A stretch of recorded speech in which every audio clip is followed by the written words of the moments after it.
Hey everybody, welcome back. Today I did this bloom. I would like to share it with you guys of how I did it. The bloom is in two parts, so basically a double layer. The resin I used was Art Coat. It's a beautiful resin from what I'm finding. I let it sit till 35 degrees.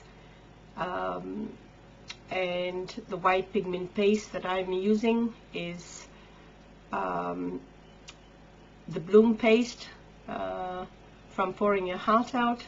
The mold is also from Pouring Your Heart Out by Julie. It's a beautiful mold. If you guys don't have it, I suggest you get it.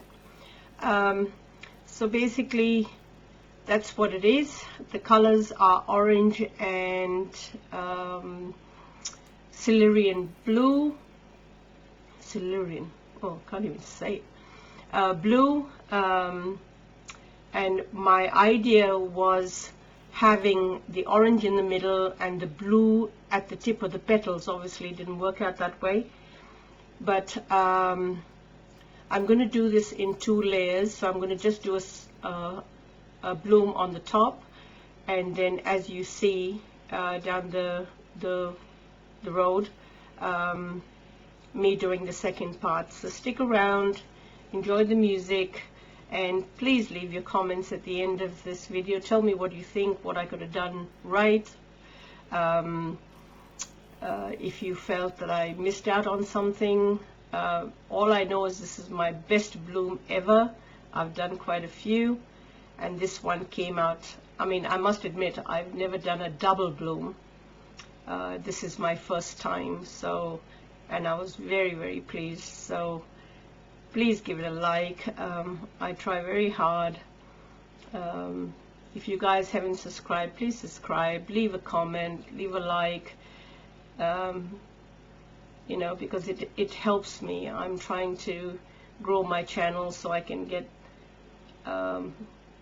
it monetized soon. That's the truth of it, because I'm getting old now and I need a little bit of an income coming in. I don't have affiliate links or anything like that, so if you guys can watch and get me my hours, that'd be awesome. Thank you so much for all your support, and enjoy, because I really loved doing this one. This was beautiful.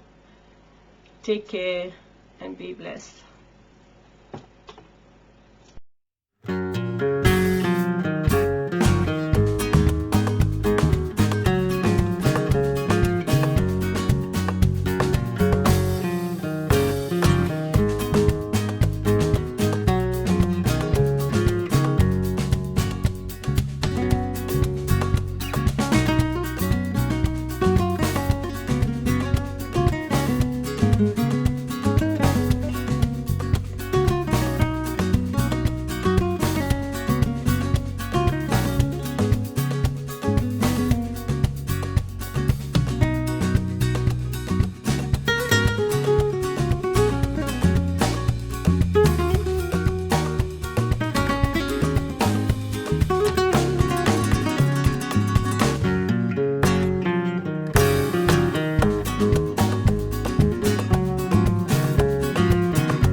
Is that beautiful? Oh, what? Look at that. Now this flower was done in 2 layers. I did the middle first, and then I put the orange around. Look how beautiful it is. And in that mold, such a pretty mold. Wow. And this mold is from Julie Cuts. Let me get it black.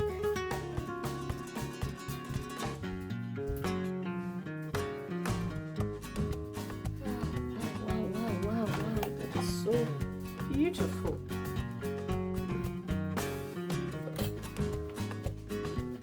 Look at that. It's gorgeous. Move these little things out.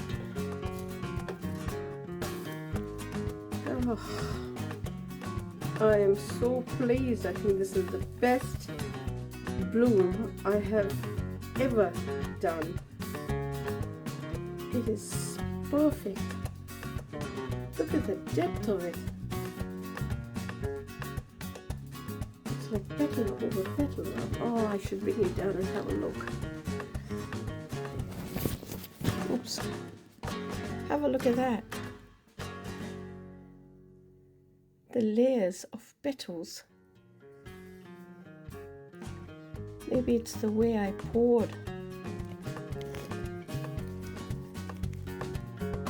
Look at that. Look at the different type of petals.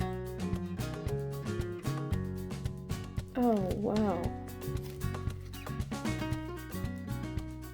That's my best bloom ever. Look at that.